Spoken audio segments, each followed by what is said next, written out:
batiin niyo nga po ang bawat isa. Tunay nga na ito po ay araw na nararapat lamang na papurihan ang ating Diyos na buhay sa kabila ng mga bagay sa mundo. Ang mga anak ng Diyos, isasantabi ang mga bagay sa mundo at tunay nga pipiliin na papurihan siya sa araw na ito. Kaya nga sa ating pagsisimula, tayo nga po ay manalangin. Tayo sama-samang manalangin na tunay nga ang bawat isa ay magtaglay ng isang totoong pananampalatayang kinalulugdan ng Diyos. Tayo ay tumawag ng pangalang Jesus 3 beses and let us pray. Jesus! Jesus! Jesus! Aming Diyos, Ama na dakila, tunay nga makapangyarihan sa lahat. Ama, kami ay narito Diyos sa magparigat bilang mga anak mo na kinikilala ka na ikaw ang Diyos na makapangyarihan na nararapat lamang o Diyos Ama na sa araw nito inihiwalay namin ang aming mga sarili sa mundong ito at pinipili namin ang mga tunay na pananampalataya. Isang pananampalataya na tunay nga na kinikilala ng araw na ito ay araw mo at tunay nga o Diyos Ama ay dinadalangin namin ng bawat miyembro ng iglesyang ito ay tunay magtaglay ng isang totoong pananampalataya. Ama, dalangin namin na Diyos Ama, pagbuksan mo ang bawat kaisipan, pagbuksan mo ang bawat puso na tunay nga natanggapin ka, na totoo sa kanilang mga puso, amang banal na makapangyarihan sa lahat, tulungan mo kami, na sampalatayahan namin ang iyong mga salita, na tunay nga Diyos Ama, parigan ang aming panghawakan, ang mga salita mo, Diyos, na nakasulat na Diyos Ama sa Biblia, at hindi ang mga pangako ng mga tao sa mundong ito. Ama, tulungan mo kami, O Diyos Ama, parigan. Help us to have true faith. At tunay nga, O Diyos Ama, na maging kagalakan namin ang pili na sama na samahin ka. Maging kagalakan namin na sama sumunod sa iyong kalooban. Ang banal, tulungan mo kami na aming mapagtagumpayan sa magparigan ng aming mga kahinaan. At tunay nga, O Diyos Ama, sa kabila ng lahat, naglayin ang bawat isang pananampalataya na nagtatagumpay. Isang pananampalataya na tunay nga na ikaw ay pinapaburihan. Ama, ito ang aming dalangin, dumedepende lamang sa pinakamakapangyarihang pangalan, ang pangalang Jesus. Amen. Hallelujah. Idalangin nga din po natin na tunay nga tayo po'y magtagumpay sa pananambahang ito. Idalangin nga po natin na tunay nga ang bawat isa ay magtaglay ng konsentrasyon, tenga na nakakarinig sa salita ng Diyos, isa na taglay ang kapakumbabaan ng loob at tunay nga willing to humble down. Let us call the name Jesus 3 times and pray for the success of our Lord's Day worship. Jesus! Jesus! Jesus! Aming Diyos, Ama na dakila, tunay nga makapangyarihan sa lahat. Ama, sa araw rito, narito ang iyong mga anak. Ama, tunay nga, O Diyos Ama, nagnanais karigad Ama na papurihan ka. Kaya Ama, wala kami ibang naisin kundi O Diyos Ama, ang katagumpayan ng aming pananambahan. Na tunay nga, O Diyos Ama, mula sa simulang na sa wakas ng aming pananambahan, Ama, ang malayang pagkilos ng banal na spirito ay aming maranasan. Na tunay nga, O Diyos Ama, karigad pakalinisin mo ang aming puso't isipan. At tunay nga, tagayin namin sa the right intention, the right inspiration, karigad to worship you. Ang banal, tulungan mo kami na tunay nga ang aming alay na pagsambay, tunay magkatanggap-tanggap sa iyong harapan.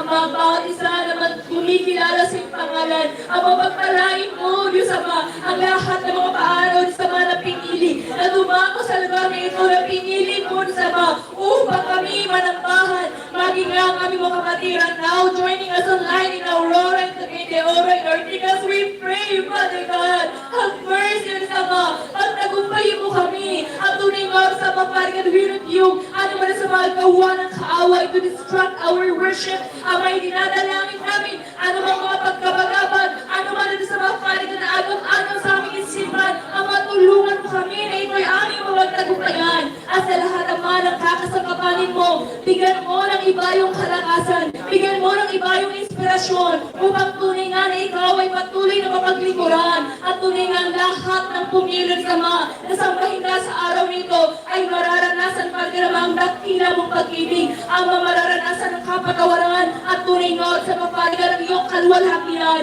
at tunay nga ang bawat isa ay papapurihan lamang ang iyong dakilang pangalan. Ama, itong aming dalangin, dumedepende lamang sa pinakamakapangyarihang pangalan, ang pangalang Jesus. Amen. Hallelujah. Tayo nga po isigaw natin 3 beses, O my soul, delight in Jesus. 1, 2, 3. Oh my soul,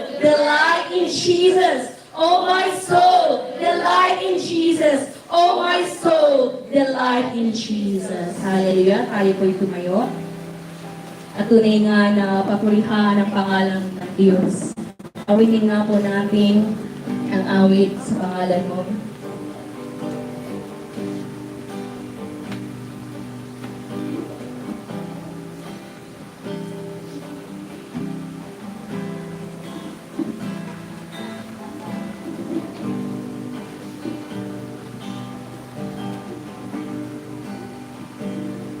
Sa simula pa, ika'y naging tapat.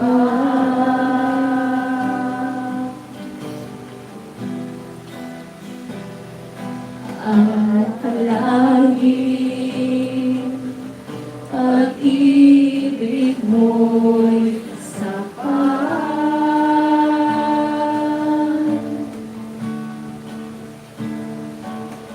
Nung ikaw ay dumating,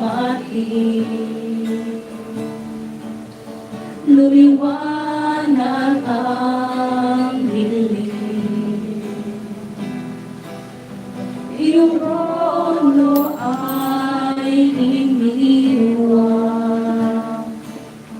pang ika'y matagpuan. Tinatanggap kita,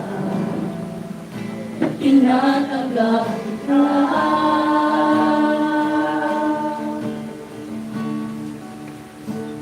Sa pangalan mo may kaligtasan,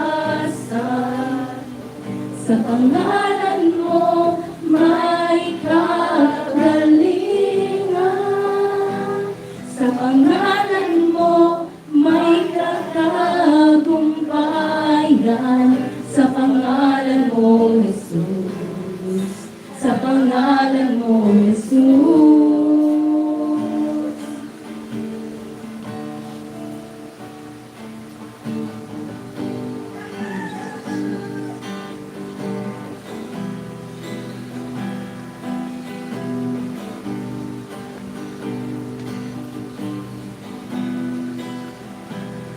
Sa simula pa, ika'y naging tapat.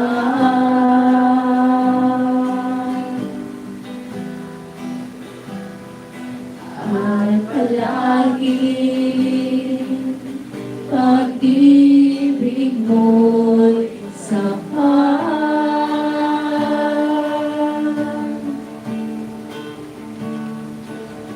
Nung ikaw ay dumating, lumiwanag ang dilim.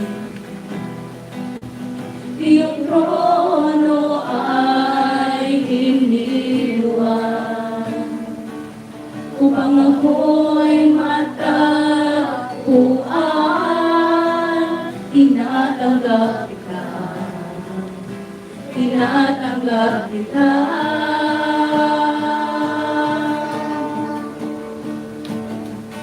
Sa pangalan mo may kaligtasan,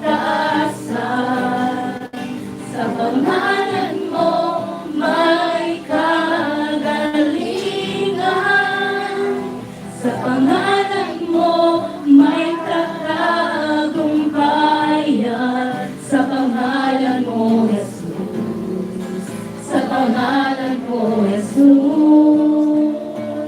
Sa pangalan mo may kaligtasan, sa pangalan mo may kagalingan, sa pangalan mo may katagumpayan, sa pangalan mo, Jesus, sa pangalan mo, Jesus.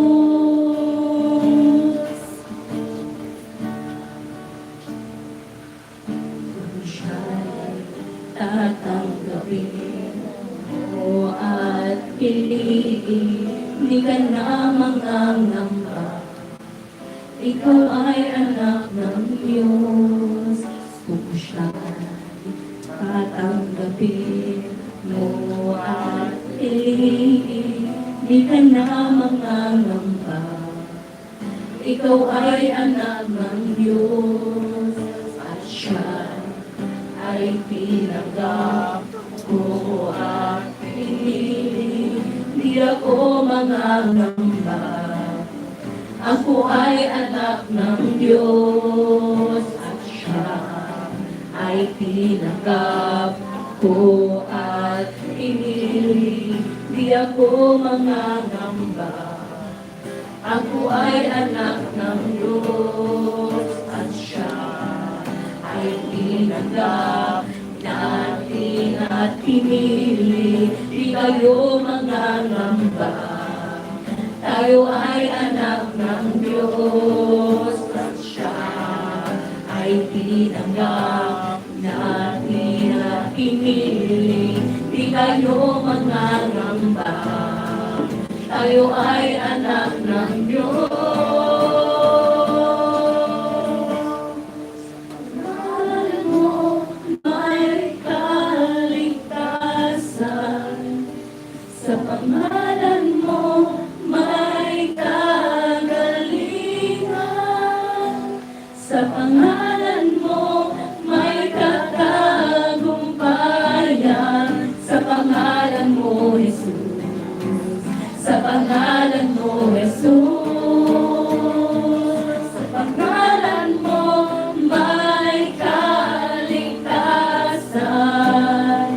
Sa pangalan mo may kagalingan.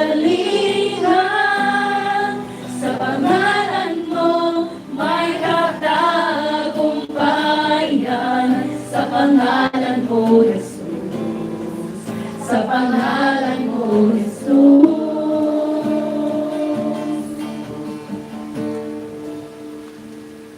Tunay nga, O Diyos, narito ang iyong mga anak na tinatanggap ka, at tunay nga, O Diyos, ang pinapapurihan ang iyong dakilang pangalan.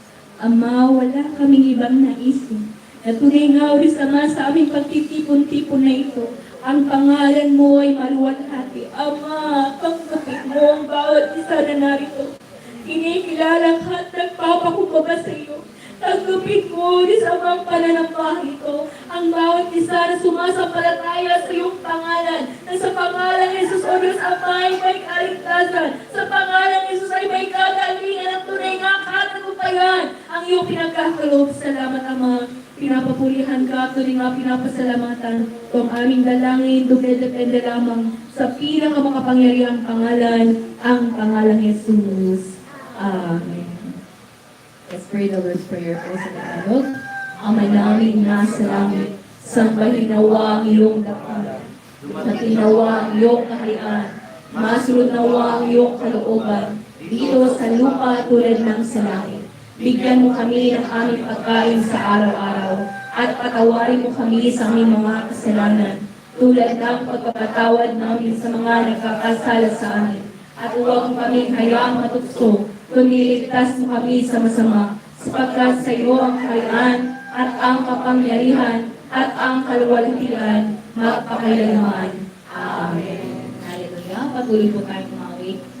Awitin nga po namin, I surrender all. At tunay nga, ikaw man ay may kabigatan, ikaw man ay may tunay nga na mga dinadala mong problema, let us all surrender to God.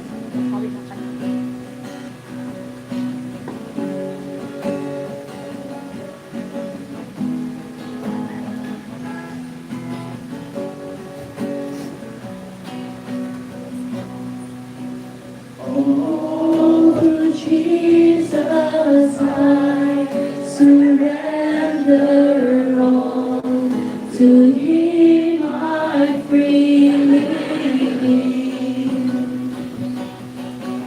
I will ever love and trust in Him. His presence daily live. I surrender all. I surrender all. All to Thee, my prayer.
All to Jesus I surrender, Lord. I give myself to Thee. Fill me with Thy love and power. Let Thy blessings fall on me. And I surrender all. I surrender all. All to Thee, my blessed Savior, I surrender all. I surrender all, Jesus. I surrender all to Thee, my blessed Savior, I surrender all. Mari na po tayo makaupo. Sa pagkakataon ito,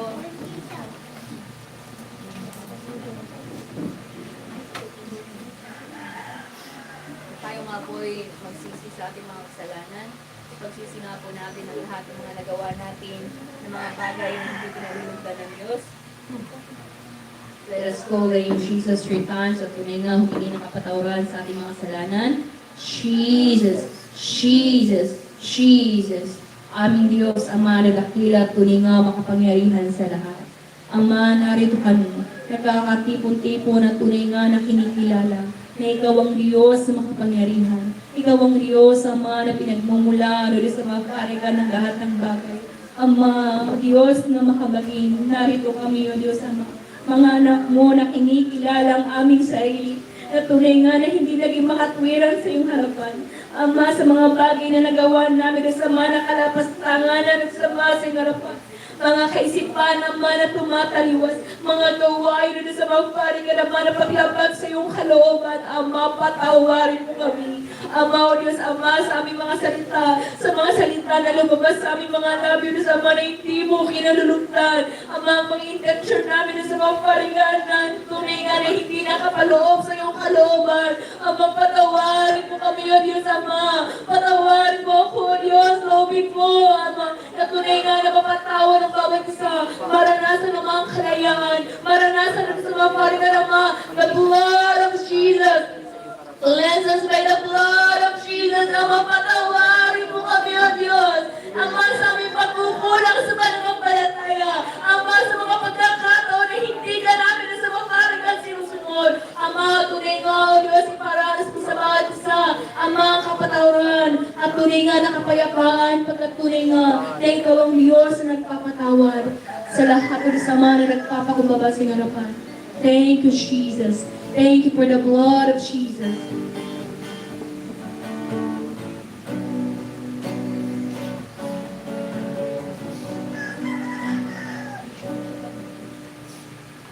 Lord, I trust myself unto Thee.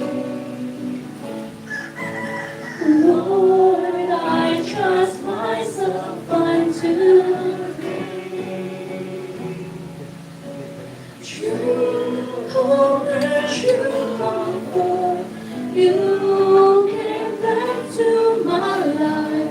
Lord, I trust myself unto Thee. Lord, I give my praise up to Thee. Lord, I give my praise up to Thee. Oh, hallelujah. Oh, hallelujah. Lord, I give my praise up to Thee. Lord, I give my true love to Thee. Lord, I give my true love to Thee. Oh, hallelujah. Oh, hallelujah. Lord, I give my true love to Thee. Lord, I give all my thanks to Thee. Lord, I give all my thanks to Thee. Oh, hallelujah. Oh, hallelujah. Lord, I give all my thanks to Thee. Sing hallelujah to the Lord. Sing hallelujah to the Lord. Oh, hallelujah. Oh, hallelujah. Sing hallelujah to the Lord. For the opening prayer,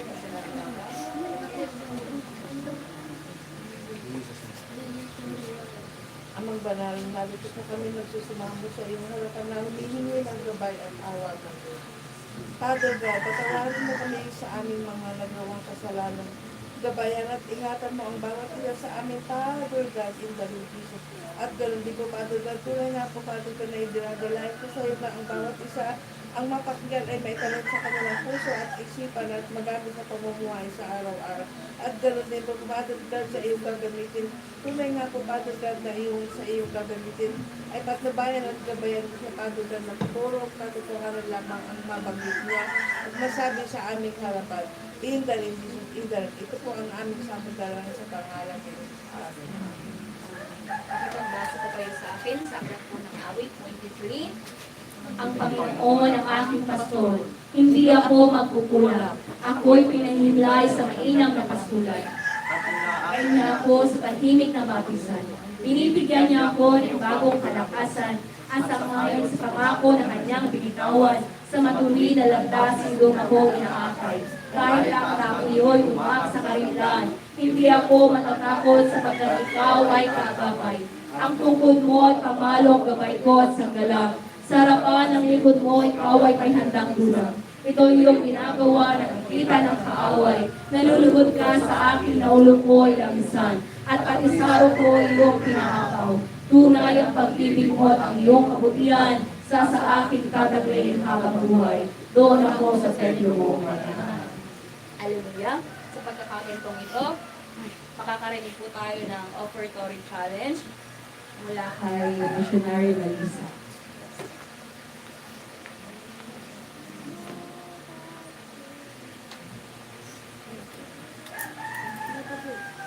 Amen.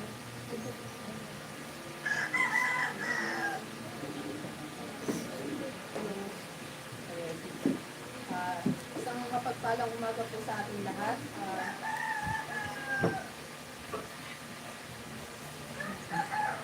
Makipagbasa nga po kayo sa atin sa Malakyas 3:6-12. Ang sabi po dito ay, ako si Yahweh, hindi pa kayo lubusang nalilipol sapagkat hindi ako nagbabago sa aking pangako. Subalit tulad ng inyong mga ninuno, kung malikod kayo at sinuway ninyo ang aking mga kautusan. Manumbalik kayo sa akin at manunumbalik din ako sa inyo, sabi ni Yahweh na makapangyarihan sa lahat. Itinatanong ninyo, paano kami manunumbalik sa inyo? Ang tanong ko na matuwid bang pagnakawan ng tao ang Diyos? Hindi, ngunit pinagnanakawan ninyo ako. Sa paanong paraan? Sa mga ikasampung bahagi at mga handog. Isinumpa ko kayong lahat sapagkat ako'y pinagnanakawan ng buong bansa. Dalhin ninyo ng buong buo ang inyong mga ikasampung bahagi sa tahanan ng Diyos upang matugunan ang pangangailangan sa aking tahanan. Subukin ninyo ako sa bagay na ito kung hindi ko buksan ang mga bintana ng langit at ibuhos sa inyo ang masaganang pagpapala. Hindi ko rin hahayaang salantain ng mga balang ang inyong mga pananim at mamumunga na ng sagana ang inyong mga utasan. Dahil dito, sasabihin ng lahat ng bansa na kayo'y mapalad sapagkat napakainang manirahan sa inyong lupain. Sabi ni Yahweh na makapangyarihan sa lahat. Praise God po. Salamat po sa salita po ng Diyos. So, pinapractice na po talaga ako magsalita. Kailangan ko lang kasi yung boses. So, malaking blessing naman po yun. So, dito po sa binasa natin is, sinasabi nga po dito na kailangan talaga na kung tayo ay makakapagtapat sa pagbibigay ng extra 10 bahagi, yung po yung sinasabi na tithes, 10% of our income is pagpapalain tayo. Ngunit hindi nga lang dun po sinusubok ang pagpapalo or magiging tapat sa Diyos, kundi yung mismong sagawa.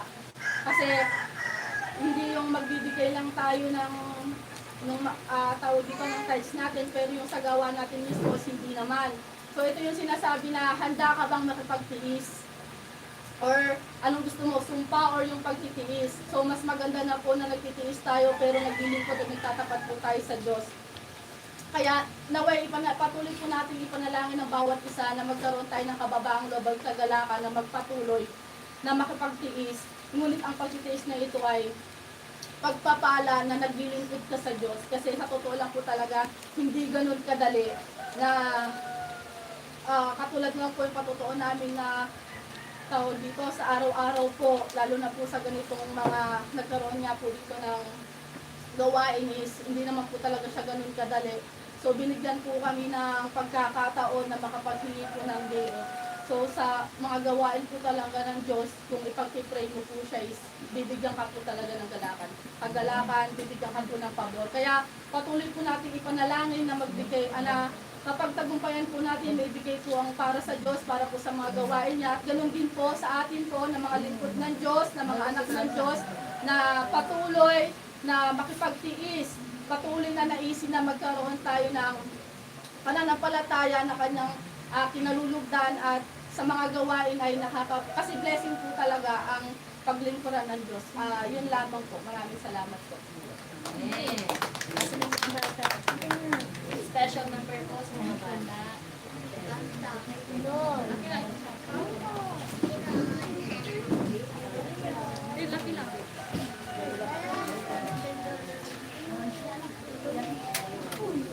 Tayo po ay magbigay ng malugod. Bigay po natin natin mga handog at ikaw po habang pinapakinggan ng awiting handog para sa Diyos mula sa amin.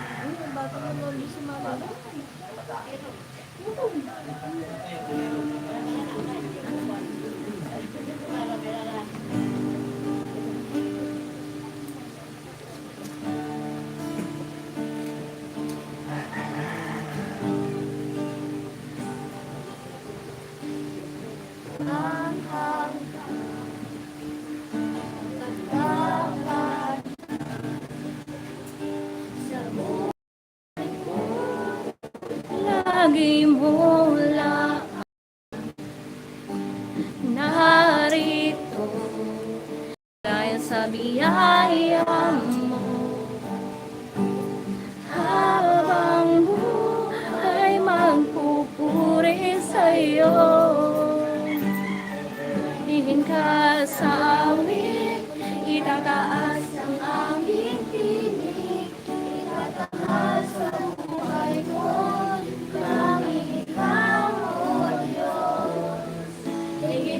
Sa kalangitan, ang iyong kawalhatian, kadakilan mo'y di mapapantayan.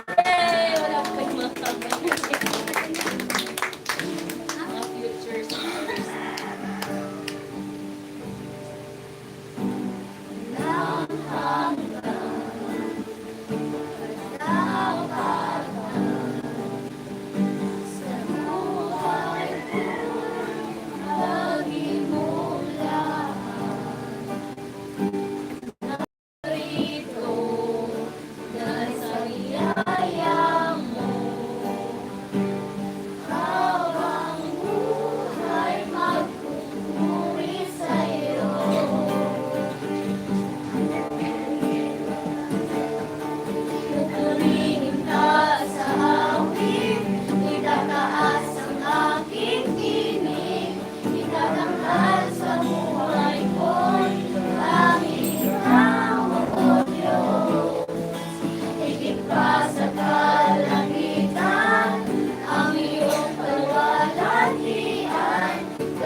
po'y tumayo.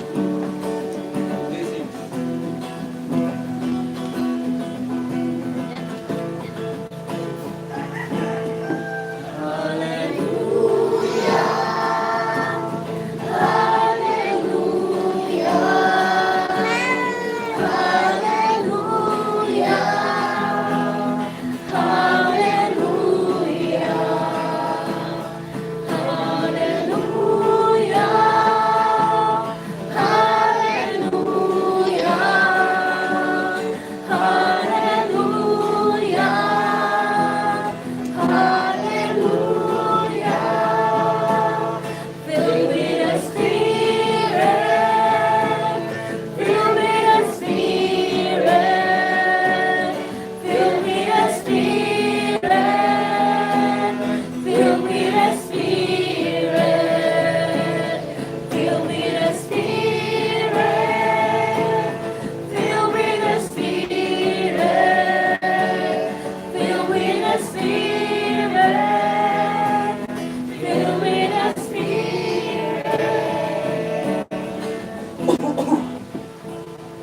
Tayo na ba? Tayo manalangin.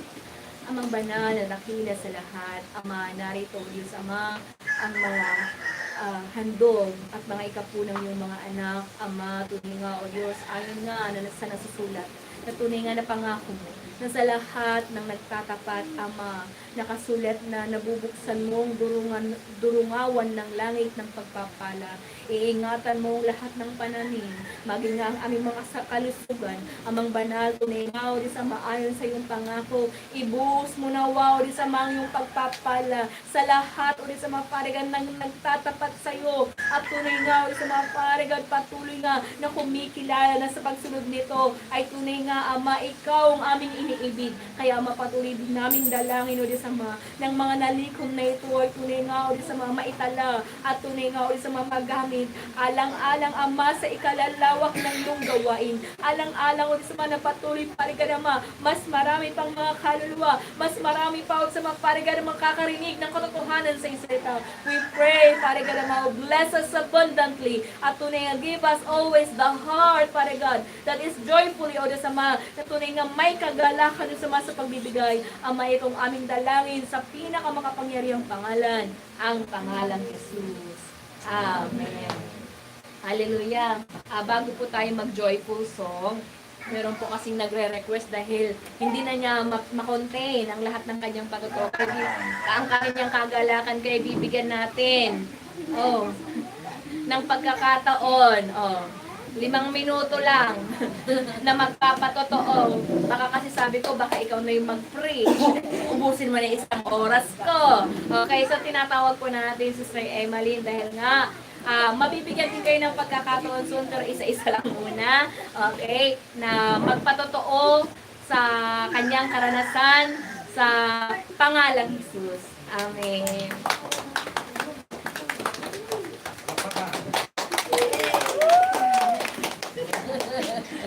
Magandang umaga sa ating lahat at mapagpala. Ako po ay narito ngayon na magpapatotoo sa ating mga karanasan. Amen. Unang-una, Ama, nagpapasalamat ako kay Ama. Dahil sa totoo lang, una pa lang, sinanduni na ako sa mga mananapas. Muntik na po ako ng baliw. Hindi ko na maintindihan ang aming nararamdaman. Inaatake ako ng mga bad spirit. Pero napagtagumpayan ko dahil kinahabagan ako ng ating amang Panginoong Hesus. Grabe, hindi lang ako. Maraming salamat sa inyo, Ama. At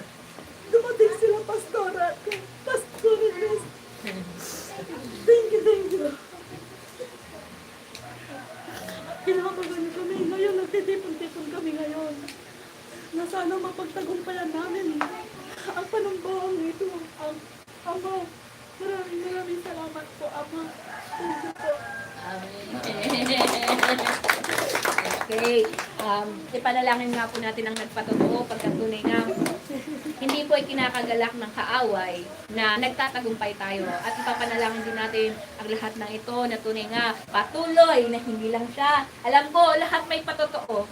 Pero pag ganun, kayo na lahat ang mag-preach. Kaya may pagkakataon tayong mabibigyan, ayan, para marinig din ang mga patotoo ng bawat isa, para maging gagalakan din ng ating mga kapatid. Kasi may mga kapatid po tayo from Cagayan de Oro. Marami po kasi may online, at di ba nag-umpisa din kayo sa online. Okay, meron din tayo kapatid, yung kapatid ko sa Ortigas, meron din tayo sa Aurora. So, ipanalangin nga po natin sa Sister Emmanuel, Cagayan de Oro. Jesus, Jesus, Jesus. O Diyos, Ama, salamat pagkatunay nga na totoo ang iyong pangako. Na sa pagtawag namin sa iyong pangalan, Ama, ikaw ay may makapangyarihan. Ikaw ang Diyos na nagpapagaling. Ama, salamat. O Diyos, Ama, sa buhay. O Diyos, Ama, sa at tunay nga sa kanyang buong pamilya, Ama, na kinahabagan mo. At sa bawat isa na narito, Ama, dinadalangin namin. Cover us all by the blood of Jesus. Ama, ingatan mo kami, O Diyos Ama. Tunay nga na nadabit pa kami ng mas marami pang pagkatoo, O Diyos Ama, na tunay nga magbibigay lamang ng karangalan sa iyong pangalan. Ama, ito ang aming dalangin. Depende lamang sa pinakamakapangyarihang pangalan, ang pangalan ni Jesus. Amen.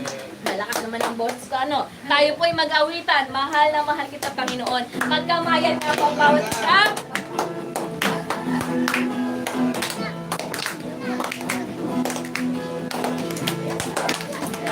Mahal na mahal kita, Panginoon.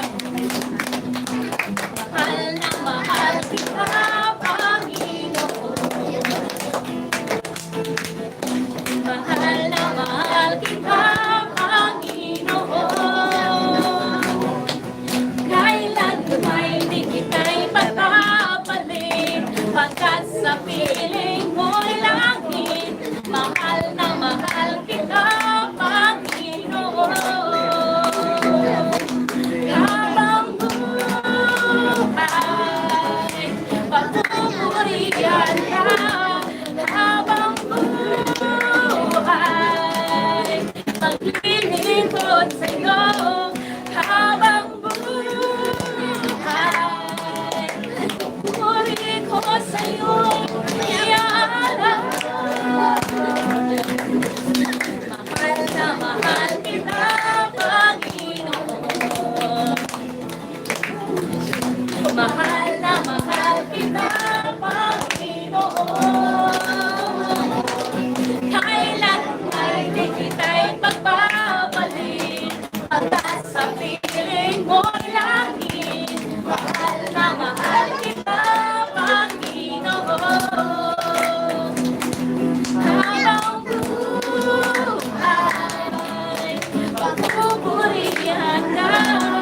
Habang buhay, maglilingkod sa'yo. Habang buhay, papuri ko sa'yo'y iaalala. Mahal na mahal kita, Panginoon. Mahal na mahal kita, Panginoon.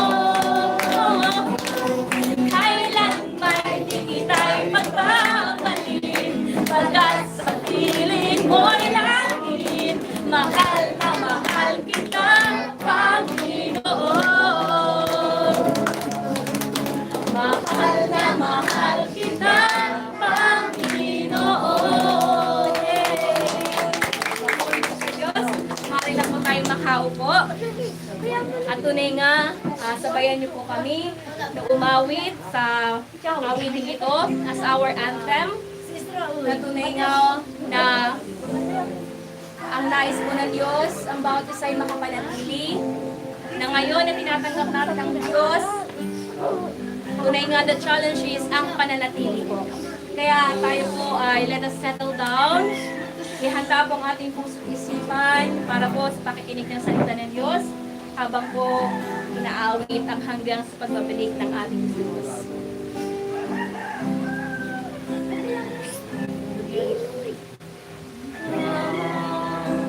Sa pagbalik ng Panginoon,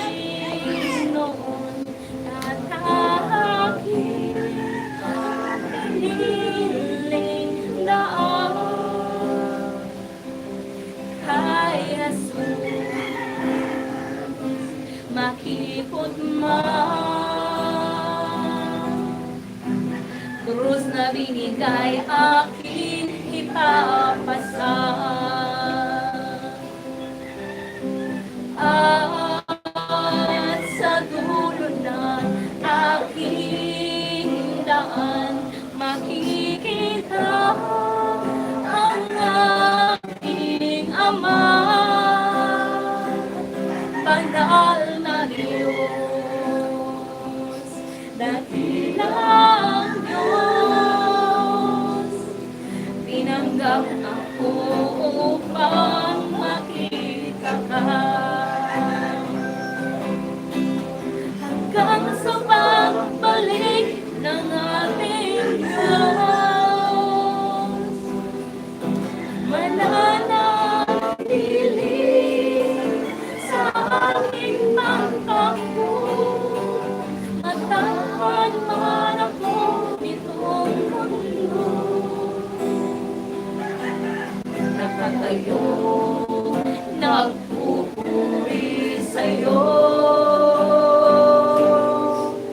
O Diyos, maghihintay sa'yo, tagapagligtas nitong mundo. O Diyos, maghihintay sa'yo, aming Hari at ng buong mundo. Hanggang sa pagbalik ng aking mananatili sa aking pagtakbo. Matakpan man akong mundo, nakatayo, magpupuri sa'yo. O Diyos, maghihintay sa'yo, tagapagligtas nitong mundo. O Diyos, maghihintay sa'yo, aming Hari at ng buong mundo. O Diyos, maghihintay sa'yo, tagapagligtas nitong mundo. O Diyos, maghihintay sa'yo, aming Hari at ng buong mundo. Aming Hari at ng buong mundo. Aming Hari at ng buong mundo.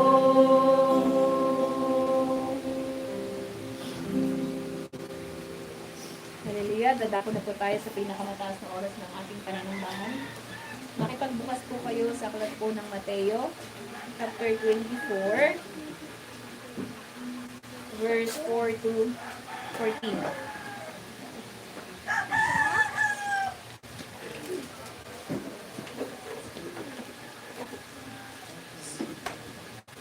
Sa aklat po ng Mateo, Kabanata 24, talata 4 hanggang 14.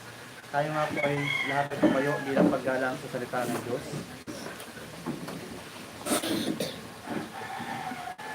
Sumagot si Jesus, mag-ingat kayo upang hindi kayo mailigaw ni numan. Maraming paparito sa pangalan ko at magpapanggap na sila ang Kristo at marami silang maililigaw. Makakarinig kayo ng mga labanan at makakabalita ng mga digmaan sa iba't ibang dako. Ngunit huwag kayong mababahala dahil talagang mangyayari ang mga iyon. Bagamat hindi pa iyon ang katapusan ng mundo, maglalaban-laban ang mga bansa at gayon din ang mga kaharian. Magkakaroon ng taggutom at lilindol sa maraming lugar. Ang lahat ng mga ito'y pasimula pa lamang ng mga paghihirap na tulad ng isang babaeng manganganak. Pagkatapos ay kapuputan kayong lahat dahil sa inyong pagsunod sa akin. Isasakdal kayo upang pahirapan at patayin. At dahil dito'y marami ang tatalikod sa kanilang pananampalataya. Mapupuot sila at magtataksil sa isa't isa. Marami ang magpapanggap na propeta at ililigaw ang mga tao. Lalaganap ang kasamaan. Kaya't manlalamig ang pag-ibig ng marami. Ngunit mananatiling tapat hanggang wakas ngunit ang mananatiling tapat hanggang wakas ang siyang maliligtas. Ipapangaral sa buong sanlibutan ang magandang balitang ito tungkol sa kaharian ng Diyos upang magsilbing patotoo sa lahat ng mga bansa at saka darating ang wakas. Hallelujah. Amen. Sama-sama nga po natin panalangin. Una sa lahat, ang salita ng Diyos na ating mapakinggan, na maging bukas ang ating pag-isip, maging bukas ang ating tainga upang makarinig ang ating mga espiritu sa tinig ng Diyos. At ipanalangin po natin ang likod ng Diyos na kanyang gagamitin, na hindi siya magkulang ng inspirasyon at karunungan na nagmumula sa Diyos, at siya pangunahan ng banal na espiritu. Let's sama-sama po natin ito isigaw. Pangalan pa ng Jesus at tayo manalangin. Jesus! Jesus! Jesus! O Diyos na dakila, tunay na ikaw ay tapat sa iyong mga pangako, tapat sa iyong mga salita, at kailanman ang mga salita mo ay hindi mababago, ang mga salita mo ay hindi namin kailanman may pagkakaila. Sa buong sandaigdigan ito, wala pang nabali naman na salita mo o mga sinabi mo. Kaya naman, narito ang bawat isa, patuloy na nagsusumago sa iyo, nagsusumikap na lumapit, makilala ka pa ng lubusan. Tulungan mo kami na mapakinggan ang mga salita mo, na ang mahayag ngayon ay tunay nga mga salitang magbibigay sa amin na maunawaan at maintindihan ang katotohanan, at kami makasusunod sa lahat ng ito upang tumalikod kami sa mga kasalanan at kasamaang nagagawa namin na hindi pa namin naalalaman. Tulungan mo kami na making bukas ang pag-iisip, ang puso at ang tainga upang marinig namin at matanggap ang tinig mo, ang salita mo na mahayag sa pamamagitan ng iyong lingkod.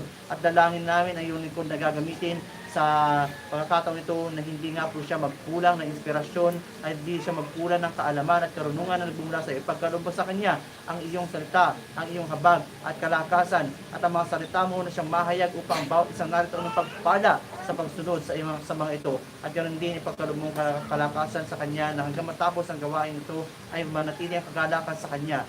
Sa pangalan ng Panginoon Jesus, itong aming sama-samang dalangin. Amen and amen. Sige po, let us welcome the servant of God, Pastor Grace. Next na. Next pa. Sabay-sabay po natin itong bigkasin. Niniwala ko ng otoridad ng salita ng Diyos ay katumbas din ng Diyos mismo. Ako'y susunod sa mga salita niya na may buong paggalang, buong puso't isipan, kaluluwa at lakas, ngayon at kailanman. Amen. Mari na po tayo makaupo. Ayan, so mapagpalang umaga po sa ating lahat. Sa mga hindi po nakakakilala sa akin, sa mga bagong mukha, ako po si Pastor Grace, kasama ko po si Pastor Raymond. At tunay nga na ang base po ng aming mission is Aurora, pero dahil nga tinawag kami ng Diyos para maghayag dito, eh wala po kaming karapatang tumanggi. Yun po talagang lingkod ng Diyos. At tunay nga, isang kagalakan dahil andito kayo. Sabihin mo nga, mapalad ako. Okay. Kasi ang tunay na mapalad, tunay nga na sino ang nagtataglay ng pangalang Jesus. Amen. Bigyan po natin ng pamagat ang salita ng Diyos sa araw na ito. Remain in Jesus until the end. Basahin nga po natin ng 3 beses. Remain in Jesus until the end. Remain in Jesus until the end. Remain in Jesus until the end. Hallelujah. Bakit po? Ang pananampalataya po ay hindi pang umpisa lamang. Ang pananampalataya po natin ay dapat mag-umpisa, pero hindi siya magtatapos hanggang sa ating huling-hilinga. Amen? Tunay nga na yung awitin po natin kanina hanggang sa pagbalik ng ating Panginoon. Meron po kasi na hindi kasi natin alam kung kailan po. Meron po bang nakakaalam kung kailan babalik ang Panginoong Yesus? Maraming nagpre-predict pero wala namang tumatama. Okay? Maraming nagsasabi, kung maalala ko, nung bata ako year 2000, darating daw ang Panginoong Jesus. May mga nagpe-predict that time. Naalala ko yung teacher ko that time, hindi pumasok ng 2 buwan dahil nga darating na daw ang Panginoong Jesus. Okay, pero kasi millennium, di ba? 2000, year 2000. Maraming natakot noon. Pero wala pong napangyari hanggang ngayon. Anong year na? 2025.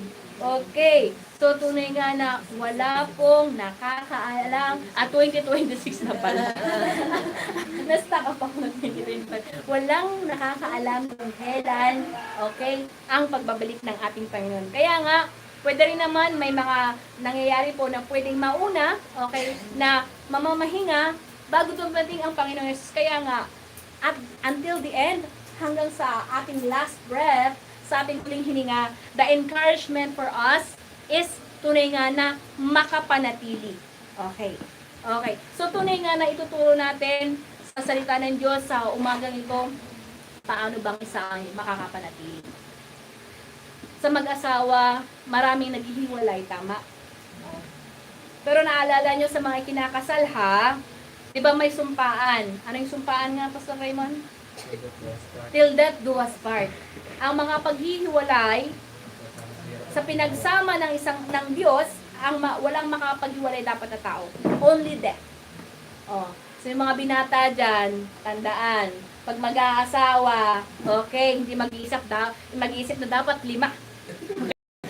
Maraming pumipili ng isang reliyon, alam nyo iyon, hindi ko nababanggitin, maggaganito ako para pwede lang kahit 5. Pero tandaan mo, ibig sabihin, 5 ang ipupukol mo sa ulo mo na masakit sa ulo. Tama? Tumatawa yung mga kababaihan. Okay, so tunay nga po na kung sa physical, okay, may mga, kahit nagsumpaan pa sa altar, sa harapan ng Diyos, sabi niya, sinusumpa ko hanggang sa huling hininga, okay, till death do us part. Pero, nagkakaroon ng hiwalayan. Okay.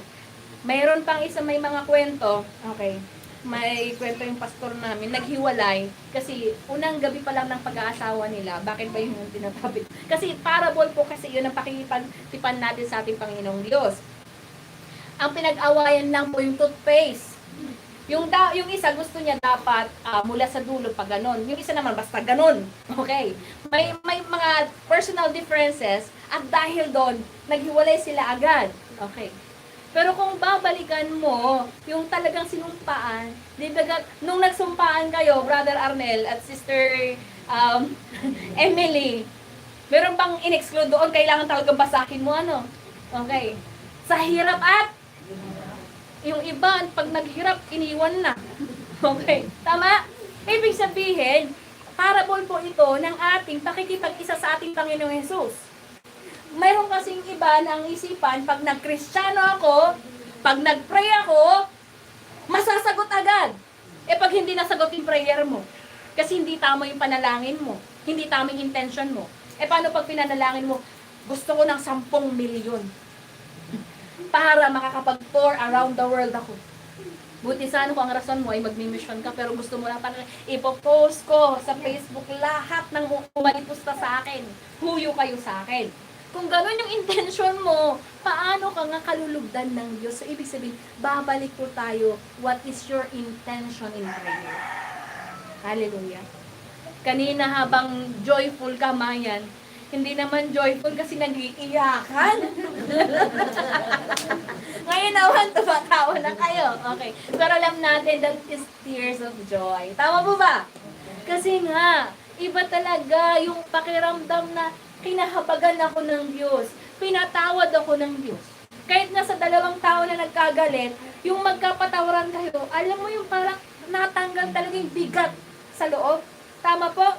Natatanggal Kaya, paano naman po natin maipapatch up ang ating relationship with Jesus? Bakit po isang tao kailangan lumapit sa ating Panginoong Jesus? Bakit po kaya? Alam niyo po ba sa simula sa aklat ng Genesis? Okay, sa Genesis chapter 2 verse 7, alam niyo po ba na ibinigay po, okay, basahin natin sa aklat po ng Genesis. Basahin po natin sa Tagalog. Genesis chapter 2, pinakaunang libro. Genesis chapter 2, verse 7. Basahin ko po sa Tagalog. Pagkatapos, ginawa ng Panginoong Yahweh ang tao mula sa alabok. Hininghan niya sa ilong at nagkaroon ito ng buhay. The only time na naging living being, naging buhay talaga, nagkaroon ng espiritu ng isang tao, Genesis chapter 2 verse 7, na binigyan ng espiritu si Adan. Okay, na kanyang pinili.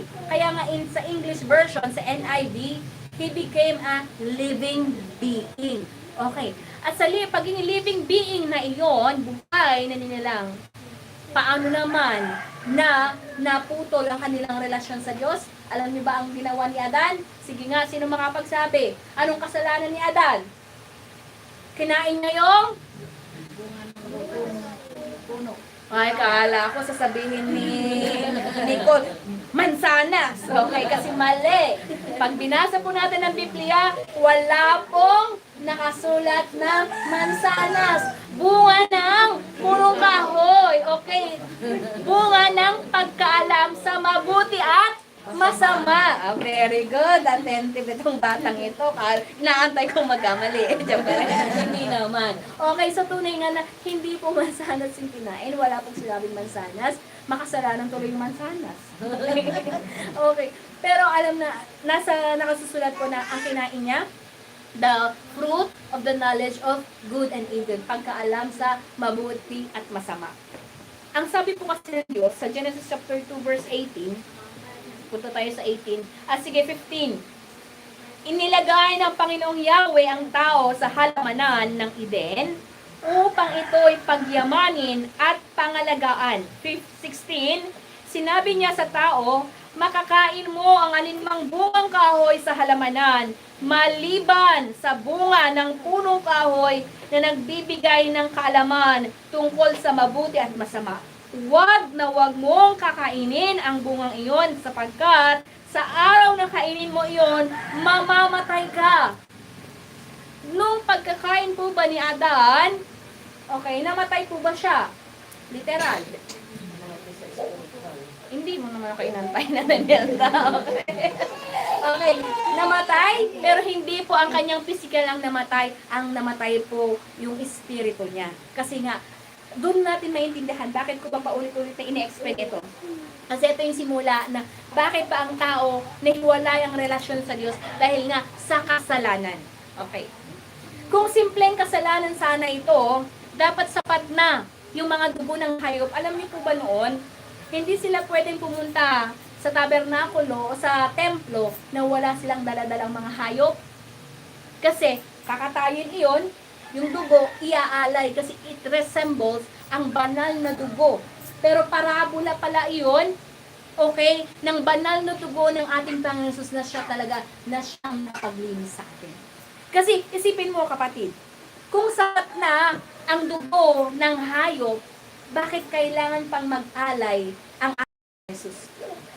Kaya we do not take lightly, pag tayo po ay nananalangin, blood of Jesus, alam niyo po ba, na hindi po yung cross ang nagpapatawad. Ang nire-represent po ng cross ay sumpa. Kaya nga, in our faith, sa ating pananampalataya, hindi natin kailangan ng any form of symbolism para maniwala tayo. Pero ang salita ng Diyos, ang pangalang Jesus, the blood of Jesus, ang banal na dugo ng ating Panginoon Jesus, ang siyang ating sinasampalatayahan at sapat na. Hindi po natin kailangan ng krus para lumayas ka. Kailangan ba natin yun? Pero hindi. Only by the name Jesus. In the name Jesus, okay? Sa pangalang Jesus lamang, tunay nga na, okay? Tunay na tayo po ay nararanasan natin, okay? Ang kagalingan, nararanasan natin ang patuloy na pagkilos ng ating Diyos. Hallelujah! Amen. Okay. Our God is the God of truth. Ang Diyos po natin ay Diyos ng katotohanan. Bakit po? Kung titignan natin sa Biblia, makikita natin, okay, in John chapter 14 verse 6, nakasulat dito, I am the way, the truth, and the life. Sa aklat po ng Juan, John chapter 14, verse 6, sabi po dito, basahin po natin sa Tagalog, sumagot si Jesus, ako ang daan, ang katotohanan, at ang buhay, walang makakapunta sa Ama, kundi sa pamamagitan ko. Ibig sabihin, hindi natin pwede pong i-bypass, lampasan, ang kanyang anak, tapos makakarating ka na sa langit. Okay. Halimbawa, kay Tatay Edong, kung yung tao na lumapastangan, bumugbog sa anak mo, okay. Kay Erwel, tama ba? Nagkamali ako. Ha? Elmer. Hindi Elmer pa isa. Okay. Pag binugbog siya, tapos pupuntay nagbugbog dito, para magkape, kumain, gusto mo? Okay lang sa'yo. Binugbog na yung anak mo. Oh. Okay lang sa'yo, papakainin mo. Hindi nagsosorry Okay lang. Okay lang kung masakit sa loob. Kasi wala namang ginawa, ha? Ay, okay lang. Matawad si tata.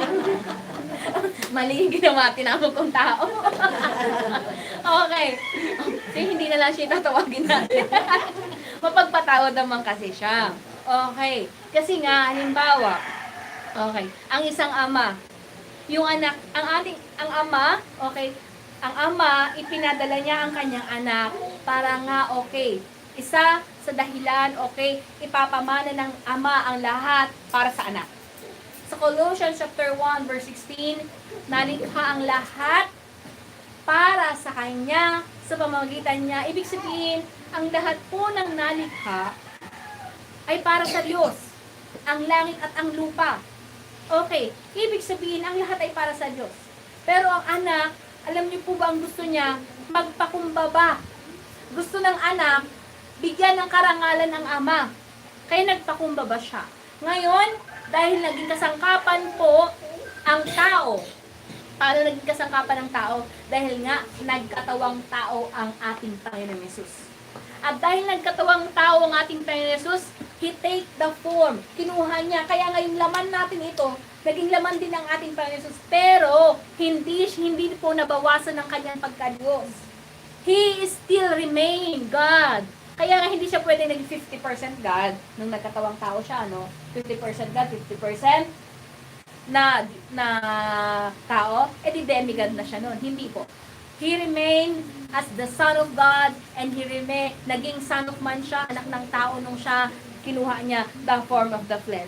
Basahin natin in John chapter 1 verse 14. Sabi dito, naging tao ang salita at nanirahan sa piling namin.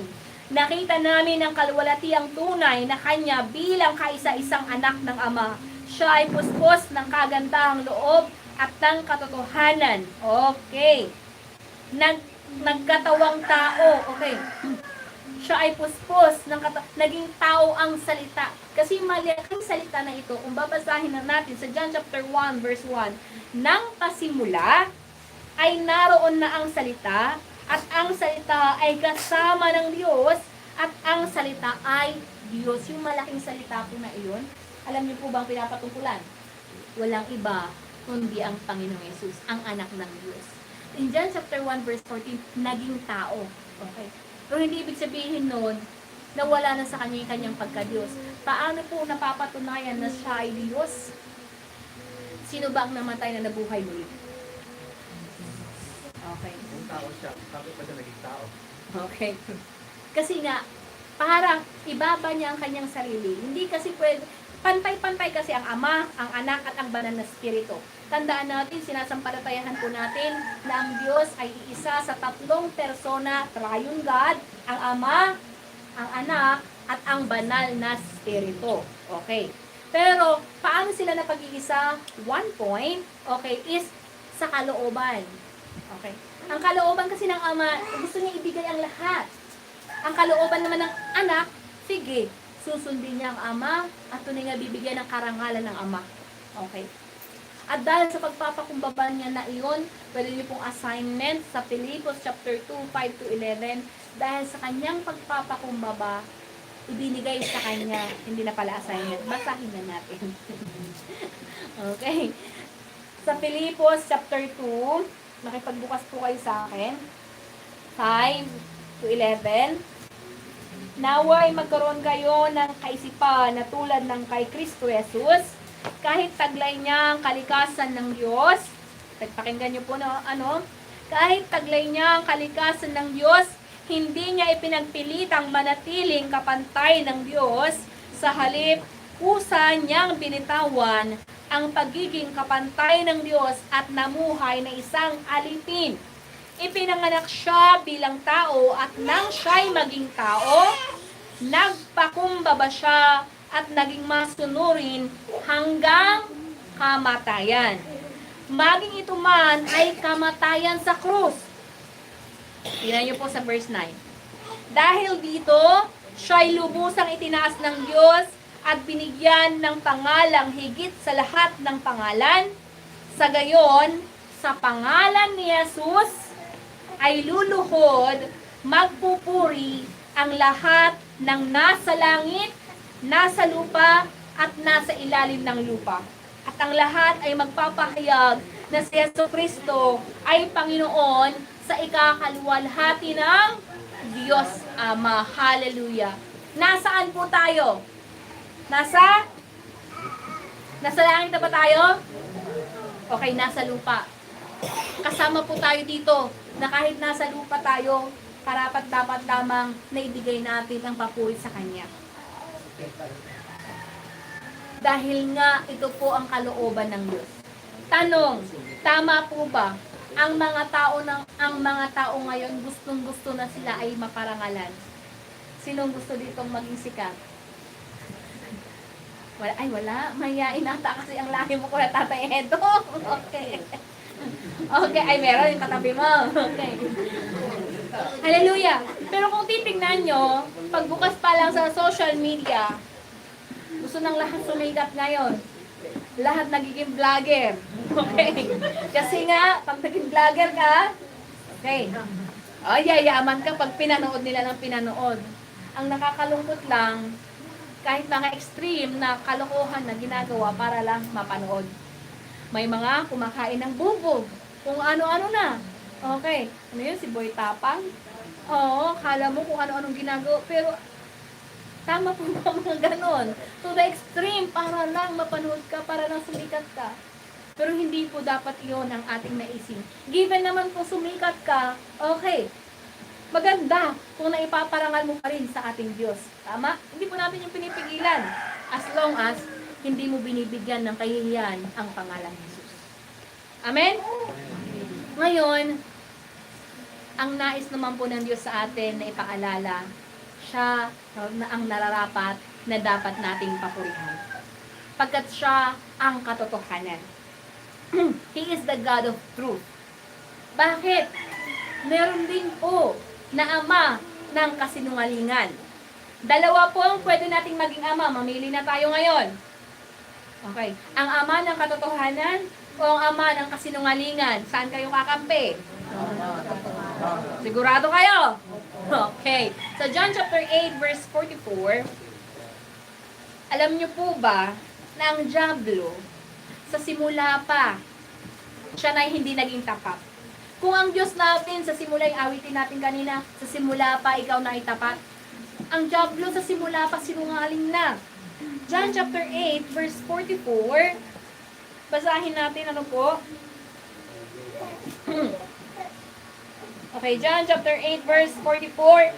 Ang dyablo, ang inyong ama, at ang gusto ninyong gawin ay kung ano ang gusto niya. Sa simula pa lang ay mamamatay tao na siya.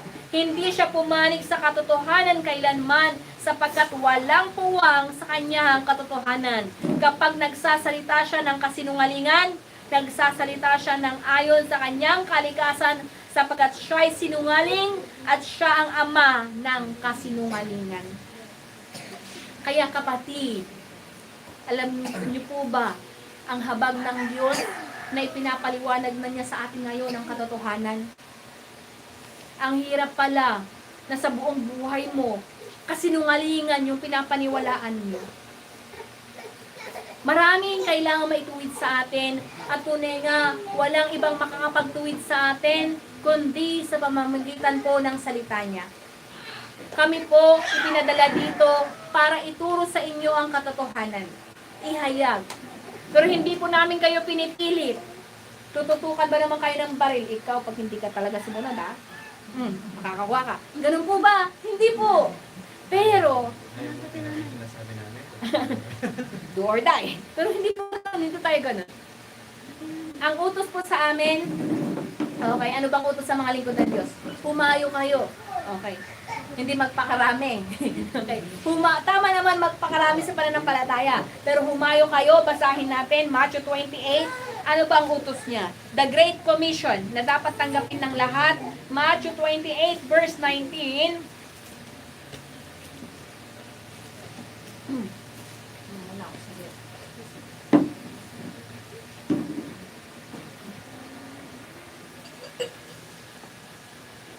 Sa Matthew 28 verse 19 19, kaya't humayo kayo, gawin ninyong alagad ko ang mga tao sa lahat ng mga bansa, bautismuhan ninyo sila sa pangalan ng Ama, ng Anak at ng Espiritu Santo, turuan ninyo silang sumunod sa lahat ng iniutos ko sa inyo. Tandaan ninyo, ako'y laging kasama ninyo hanggang sa katapusan ng Panginoon. Kaya, kung dito po maiintindihan ninyo ang puso ng isang lingkod ng Diyos na tumanggap sa salitang ito. Na hindi kami kailangan bayaran para lang magturo. Sige ha, yung katotohanan na ito, 500 per hour ha. Kasi nga po, libre namin itong tinanggap at tunay nga, okay, malayo din namin inihahayag. Kung sino ang tatanggap, sabihin ko sa iyo, ikaw ay isa sa pinakamapalad dahil nga kung ang salita ng Diyos ay yung tatanggapin, okay? Kasi unang-unang pagtanggap eh. Ang isang regalo, mati-check mo bang okay kung hindi mo tatanggapin? Makikita mo ba ang laman hanggang kung hindi mo binubuksan? Tama? Ito din po ang regalo ng Diyos. Mula sa Kanya ang ating Panginoon Yesus. So James chapter 1 verse 17, every gift, every perfect gift comes from above. Ibig sabihin, ang pinakamagandang regalo po sa atin ay tunay ang ating Panginoong Yesus. Isipin nyo, kapatid, kapag hindi ipinadala ang Panginoong Yesus dito, sa totoo lang gawain ito ay walang silbi. Kasi wala palang kabuluhan. E di sana, sabayan na natin iyon. Magkanta na rin tayo, okay?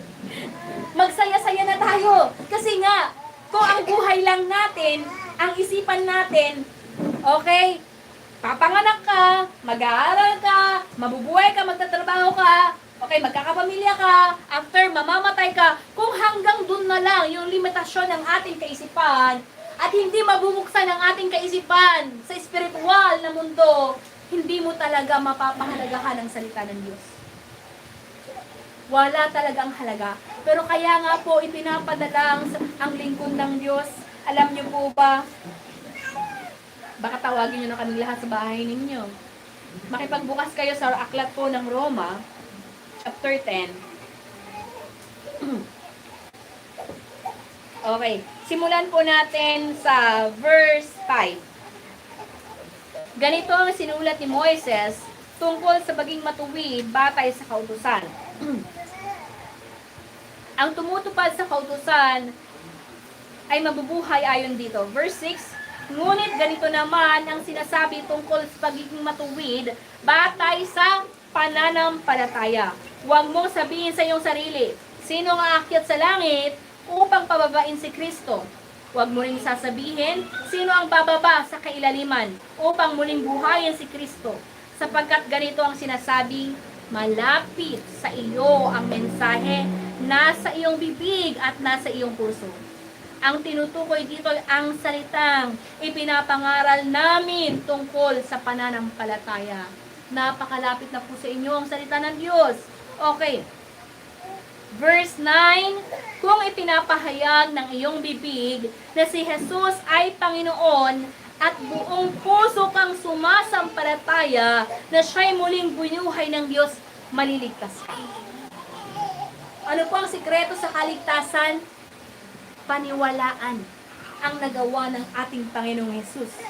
Verse 10, sapagkat sumasampalataya ang tao sa pamagitan ng kanyang puso at sa gayon ay itinuturing na matuwid ng Diyos. Nagpapahayag naman siya sa pamamagitan ng kanyang bibig at sa gayon ay naliligtas. 11. Sinabi nga ng kasulatan, ang sino mang sumampalataya sa kanya ay hindi mapapahiya. Ibig sabihin, hindi hahayaan ng Diyos na mapahiya ang kanyang pangalan. Okay? Kaya nga, whenever we call in the name of Jesus, whenever we lay hands, kapag kami po ay nananalangin para sa kaligtasan ng bawat isa, para sa kagalingan ng bawat isa, ang trabaho po namin ay ipanalangin kayo.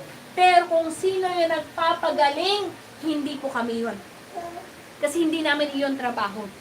Ito po ay trabaho na po ng Diyos. Kami kasangkapan lamang. Katulad dito, kung tayo may speaker, may mic, hindi naman galing sa speaker yung lalabas, diba? Pero may nagsasalita. Ganun din po ang lingkod ng Diyos. Kaya tayo ay nananalangin. Baka mapansin nyo, puro na lang panalangin. Puro panalangin. Kasi nga, we cannot access heaven if we do not pray. Hallelujah! Okay. In verse 12, kaya't walang pagkakaiba ang katayuan ng Hudyo at ang Hentil. Iisa ang Panginoon ng lahat at siya'y masaganang nagbibigay sa lahat ng tumatawag sa Kanya. Dahil sinasabi sa kasulatan, maliligtas ang lahat ng tumatawag sa pangalan ng Panginoon. 14. Ito, napakahalaga, pakinggan po ninyo.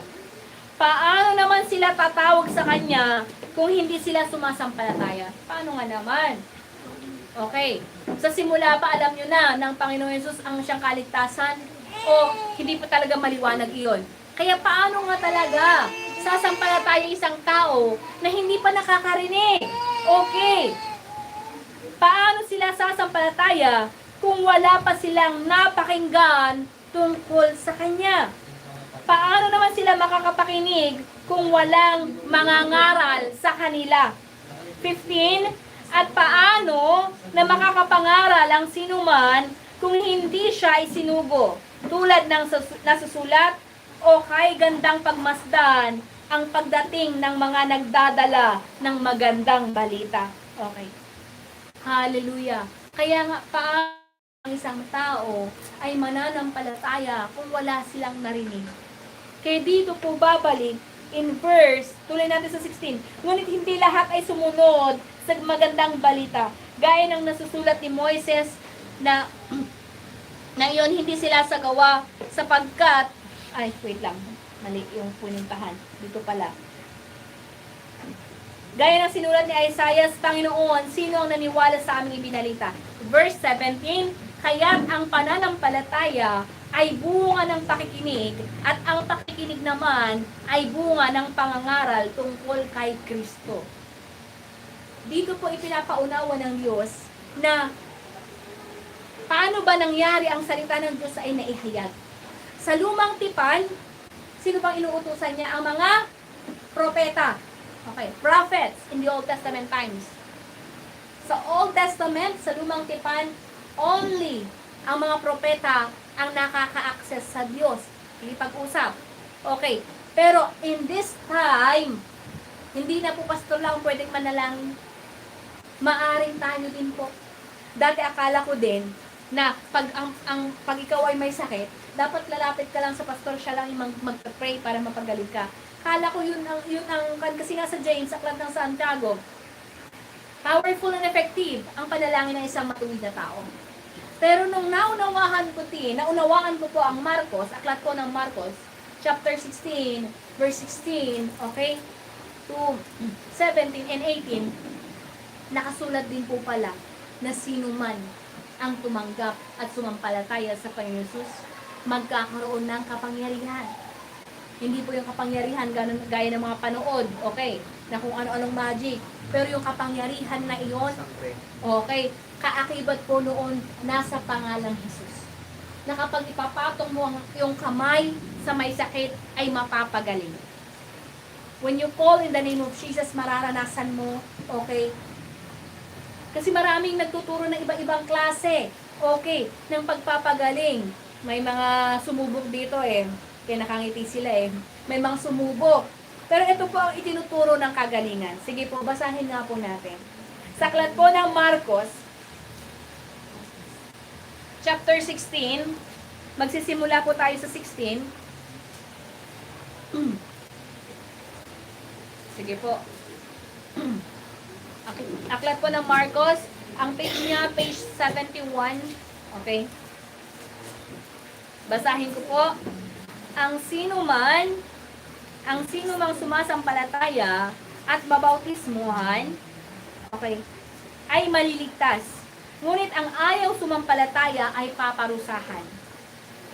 Okay, hindi po ako yung nagsasabi, ito po ay nasa Biblia. Okay, ang mga sumasampalataya ay bibigyan ng kapangyarihang gumawa ng mga himala sa pangalan ko'y. Okay, ibig sabihin, hindi rin po tayo makakagawa ng mga kamanghamanghang gawa without the name Jesus. Hindi natin pwedeng gamitin sa pangalan ni Nanay Mabini. Okay, lumayas ka. Hindi sila makikinig. Okay, pero sa pangalan ko. At anong pangalan ito? Pangalang Jesus lamang. Kaya tandaan natin, makalimutan nyo man ang pangalan ko, makalimutan nyo na ang pangalan ng katabi nyo, at even ang sarili mong pangalan, ang hindi mo pwedeng kalimutang pangalan, walang iba, kundi ang pangalang, parang mahina, pangalang, okay, pangalang Jesus, sa English, pangalang Jesus. And also, the shortest prayer, in times of emergency, sasabihin ko sa inyo, call the name Jesus. May patotoo po isa nating kapatid dati. Kaya medyo ko sa mga kuryente. Ang nangyari sa kanya, nagpa-plancha siya, mag-isa niya. Baka matiisip talaga sa sinasabi ko na nga. Okay. Ngayon, nagpa-plancha siya, hindi niya alam, nasira na pala yung wire ng plancha. Alam niyo po ba na nung nahawakan niya yon, naitikit sa kanyang dibdib? Una niyang tinawag pangalan ng kanyang mama. Mama, walang tao.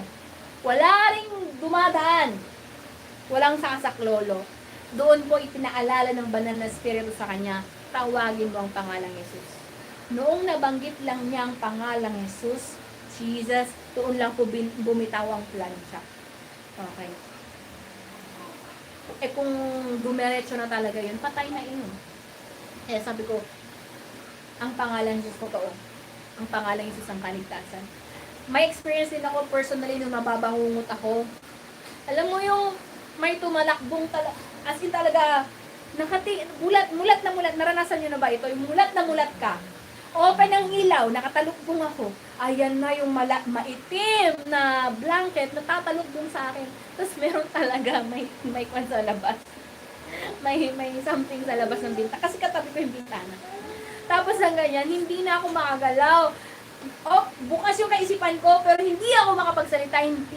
Kaya sleep paralysis yun Okay.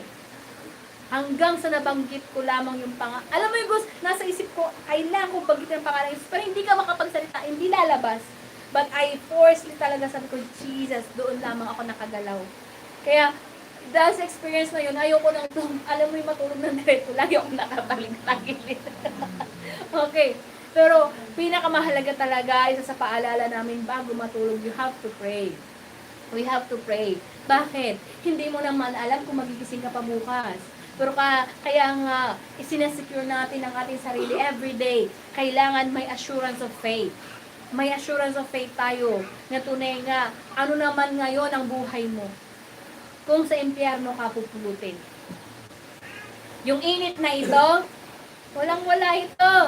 Okay. Kaya, may tinuro din sa amin yung isang pastor sa mga boys or sa lahat na hindi mo makalimutan or hindi mo maiwan yung iyong kasalanan. Subukan mong isawsaw yung isang kamay mo sa pumukulo, yung kalalagay lang sa termos na kumukulong tubig. Ramdaman mo yung sakit na yon. Isipin mo, pag itinapon ka sa impyerno, mag-swimming ka sa ganun. Hindi mamamatay yung pakiramdam. Okay. Pero pag namatay na kasi tayo, mag-change tayo yung spiritual body. Yung spiritual body na iyon, it will be forever. Alam niyo po ba, the only chance to secure salvation is now. Ngayon, na humihinga pa tayo. Ngayon, na nakakarinig pa tayo. Kahit anong gawin mo sa patay, makakarinig pa ba? Mapapakain mo ba yung patay? Wala na.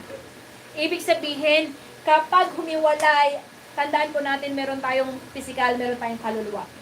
Sa aklat pa lang po ng Mateo chapter 4, verse 4, sabi ng ating Panginoon Jesus, hindi lamang sa tinapay nabubuhay ang isang tao, kundi sa kanyang salita. Ngayon, dalawa.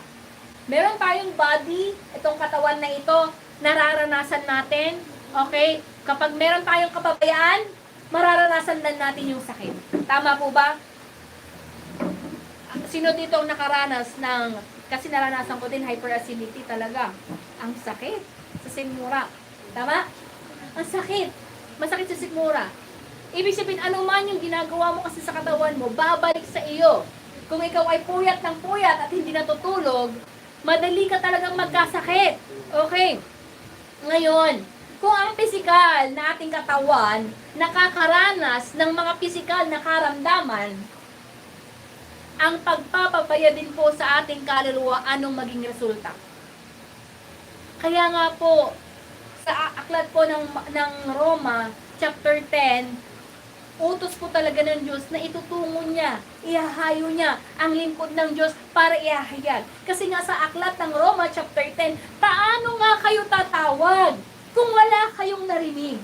Paano nga kayo mananalangin sa Panginoon Yesus na hindi nyo alam na dapat yun pala ang tawagin pag tayo ay nananalangin? Tama po ba?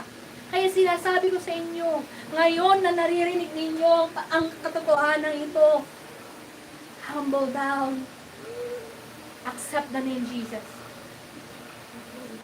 Nung tinanggap ko rin po ito, okay, nagkaroon ako ng burden na ihayag. Alam niyo po ang hiningi sa akin, kailangan i-give up ko ang aking mga pangarap. Kailangan i-give up ko para lang matupad ko ang kalooban ng Diyos. Pero hindi naman po tayo pare-pareho ng pagkatawag. May mga tinawag talaga na kailangan talagang ilaan ng buhay para maghayag. Okay. Paano ko po ba natanggap ang banal na spirito? Sino bang 12 years old dito? Okay. At the age of 12, magpa-first year high school, kakagraduate ko po ng elementary. Tumira po ako sa Ifugao sa mga tita ko. Magulang ko po na sa Ilagan, Isabela. Okay, pastor po sila doon. Ngayon, pag uwi ko doon, may pastor. Actually, taga-Pangasinan siya.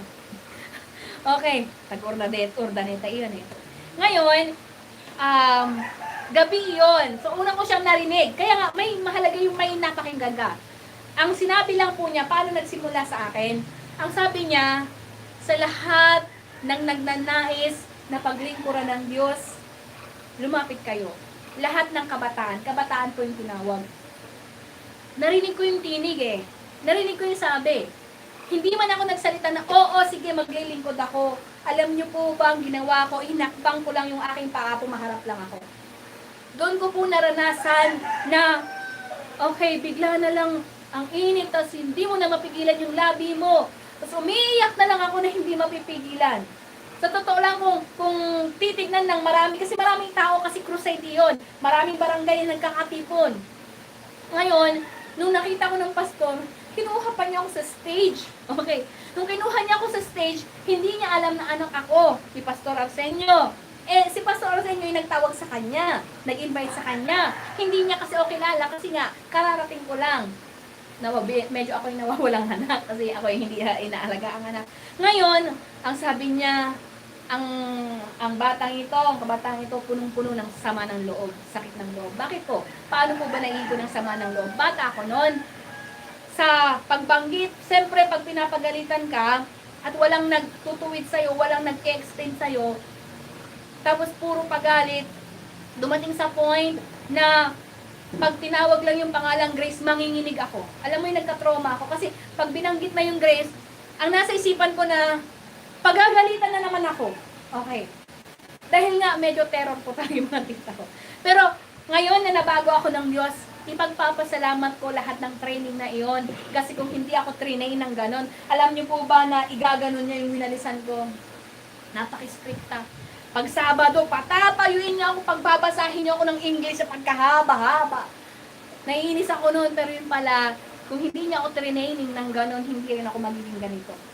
Sa paglilinis, sa lahat, nag-antindi ng training sa akin. Bata pa lang ako, kailangan ko ng maglaba. Ganun po. Kaya hindi pwede na hindi marunong sa bahay ang mga bata ngayon. Lalaki silang walang alam. Okay. Nasa magulang po ang training. Okay. Kaya pagpapasalamat ko. Pero dahil nga walang nag-explain sa akin, may sama ng loob. Okay. May sama ng loob. Pero that time, may dalawang kingdom. Kingdom of darkness versus the kingdom of light. Before ko ma-receive ang Holy Spirit, talagang alam mo yung nagwala-wala ako sa harapan. Alam niyo po ba yung lahat, alam mo yung kahiyan talaga na ang lumaganap, yung anak ni Pastor Arsenio na demon possessed sa harapan ng lahat. Dati hindi ko alam about demons. Kaya sabi ko hindi tinanggap ko ang banal na spirito noon. Pero hindi ko pa alam noon, hindi pa maliwanag. Pero after ko ma-receive ang Holy Spirit, nagsimula rin po ako maghayag. Kahit andun pa ako sa 12 years old na iyon. Ganun ka-amazing na after you receive the Holy Spirit, Acts chapter 1 verse 8, you will receive power. At yung kapangyarihan na iyon, tutulungan ka na maghayag sa Jerusalem. Ano po bang Jerusalem? Gawa chapter 1 verse 8.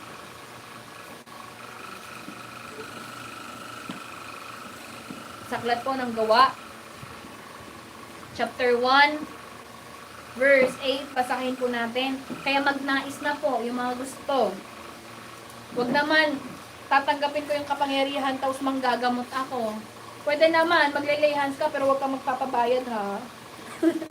Pero pag magla-love gift sila sa iyo, magta-thanksgiving offering, tanggap iyon. Pero yung okay, pag meron kasi talagang sinend sa akin nung kaibigan ko kagabi sa Aurora mismo. Matindi din doon, huwag kayong mag-alala. Kasi naka-advertise pa.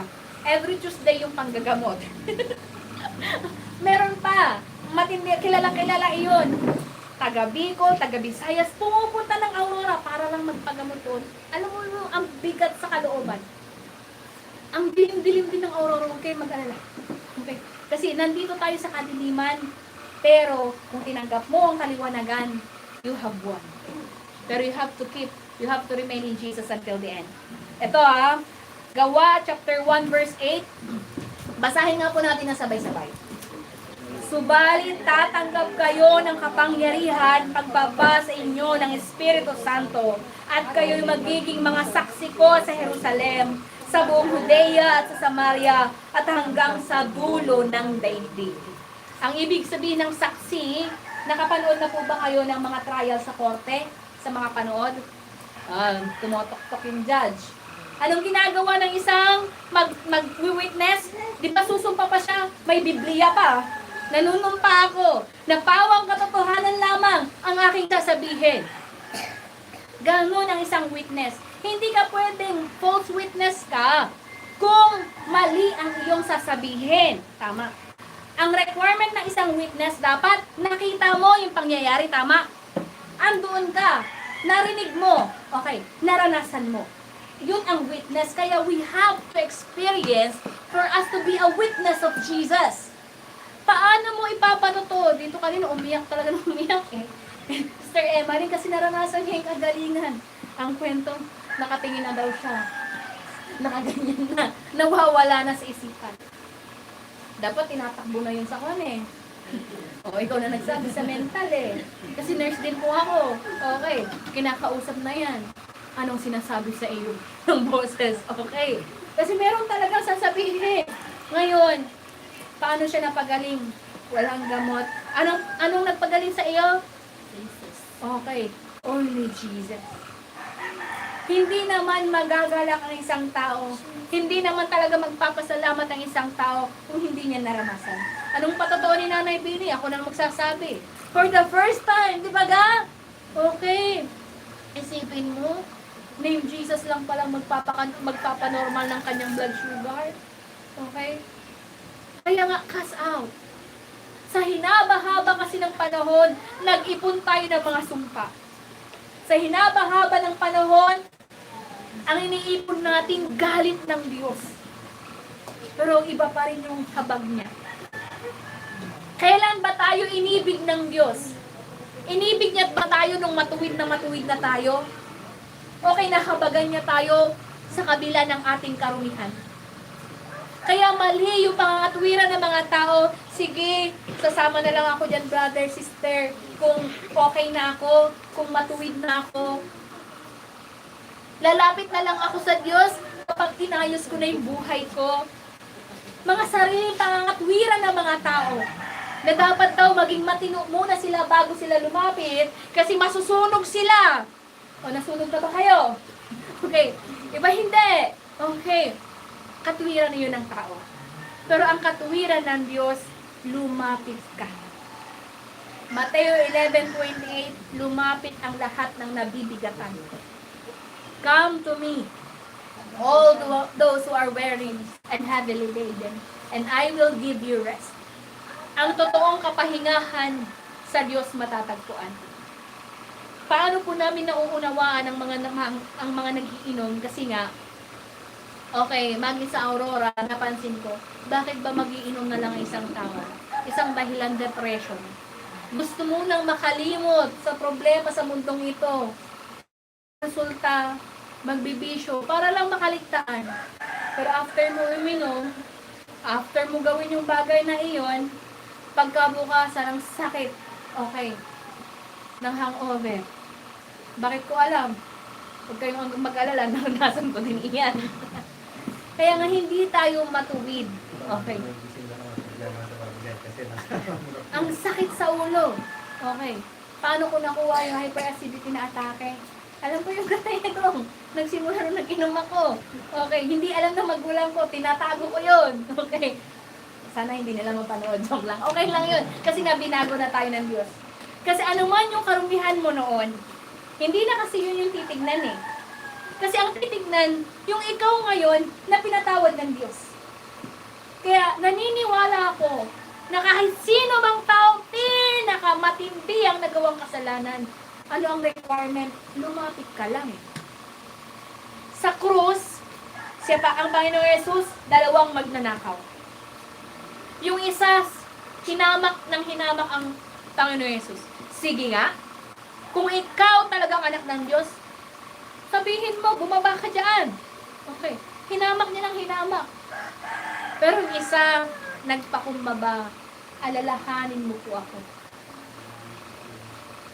Isa na tao talaga na secured ang kanyang salvation, yung kasama niya na nagpakumbaba.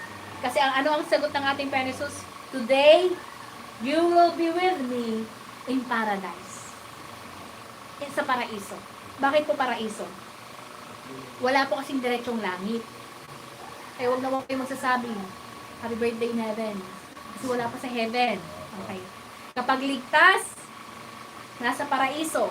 Sa lumang tipan, Abraham's bosom. Sa bagong tipan, andun yung paradise na binanggit ng ating Panginoon Jesus. Ang ibig sabihin ng paraiso, mamamahinga. Kaya yung mga mauuna sa atin at ligtas, paano mo mahalalaman na ligtas ang isang tao? Mamamahinga. Ang isang nagpapahinga, nanggugulo ba?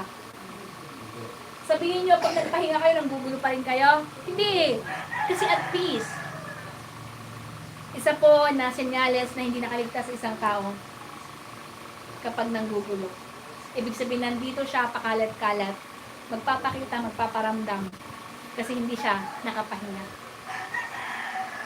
Masakit na malaman, kasi ako din naman, nung nalaman ko, na isang mahal ko sa buhay, nagsisimba din naman, napakasipag din magsimba. Pero namatay, akala ko po ligtas. Kasi ang panaginip ko po noon, kinuha ko yung gold na damit, na nilabhan ko, ipinasuot ko sa kanya, kasi gano'n ko siya kamahal. Pero, nung nasa ospital yung isang tito ko, ang dami nang sumasakal sa kanya. Ako na lang po ang example. Nung sinasakal siya, inilipat siya sa mas maliit na clinic. Tapos sabi niya, kausap ko siya online, 2 na lang. Yung pinsan ko na hindi alam ang katotohanan, sabi niya, sige, kung mabuti naman yung pupuntahan nila, sumama ka na. Sabi ganun. Kausap ko yung pinsan ko, sabi ko, ako muna kumausap. Kinausap ko yung tito ko. Pero patay na rin siya ngayon. Pero at least nahayagan pa siya ng salita ng Diyos. Sabi ko, sabihin mo sa akin, sino yung nakikita mo? Binanggit niya. Okay? Yung 2. Sabi ko talaga, pinsan, pasensya na. Hindi ligtas. Masakit pag nalaman mo na yung akala mo nananampalataya na tao, hindi pa rin pala ligtas. Nung nalaman ko po yun, doon ko na-realize, ang hirap palang maligtas. Kasi kahit ang sipag mo magsimba, ang sipag mo sa lahat ng bagay, kasi hindi po yung mga absent sa simbahan, kahit umugod-ugod na. Pero hindi pala sapat iyon. Kasi na-stroke siya, tapos 1 buwan pa bago siya namatay. Medyo magagalitin iyon. Kaya ang kinakas-out natin yung spiritong magagalitin. Hindi ka pwede mamatay na punong-puno ng galit. Okay. Ang nangyari kasi, bedridden siya, hindi siya makagalaw. Mainipin iyon. Kinakasaw din natin baging mainipin. Hindi yun maigalaw. Siyempre, maaari kasi ang mga teorya lang namin. Kasi pinuntahan talaga namin. Sabi ko, Lola, sabi ko gano'n. Huwag mong kakalimutan ng pangalang Jesus. Huwag mo talagang kalimutan. Kaya kahit sa katandaan, kailangan natin palayasin espiritu ng pag-ulyanin kasi pag ikaw ay naging ulyanin, paano pag nakalimutan mo ang pangalang Jesus? Hindi pwede. Kaya kailangan strong mind. Okay, ang isang tao. Deep teaching na agad, ginulat ko naman kayo. Hindi, kailangan nyo na to. Ngayon, yun nga. So, nagkaroon din ako, inatake din ako noon. That was COVID time. Nung nalaman ko yun, medyo, alam mo, bumagsak din ako. Alam mo, to the point na, ang hirap naman palang maligtas, ang bigat. Ang bigat ng kalooban noon. Inatake ako noon, tapos buong gabi na ang taas ng lagnat ko na hindi na ako makahinga. All I have to rely is the name Jesus. Tapos kinabukasan, ang topic pang ituturo ko about demons. Di talagang iba yung atake sa akin. Papatayin na talaga ako. Nagturo pa rin ako, naka-face mask. Ang galing Nagturo pa rin. Tapos ngayon, nung Monday, hindi ko pa alam na may COVID na pala ako that time. Monday, nagluto si Pastor Raymond ng sabaw, inaaway ko siya. Ano ba yung luto mo? Wala man lang kalasa-lasa. Nag-spray ako ng pabango. Teka lang, wala akong maamoy. Ayun. So, doon ko na-realize, ala ka. Okay. Iba na pala yung atake sa akin. Okay. Ibig sabihin nito mga kapatid, wala sa atin ang papakampante. Mahalin natin ang ating sarili sa pagmamahal. I have to secure my salvation. I have to remain in Jesus until the end. Sa nabasa po natin, okay, patapos na pala tayo, wala po sa kaligtaan. Pero huwag kayong mag-alala. Patikim pa lang ito. Para manabik pa kayo. Sa aklat po ng Mateo, chapter 24, huwag po kayong papaninlang. Kahit po sa tinuturo namin, bakit po tayo nagbabasa ng Bible? Para ikaw at ako, you can prove to yourself that the teaching, ang tinuturo namin, ay hindi sarili namin, kundi nakasulat. May basehan tayo.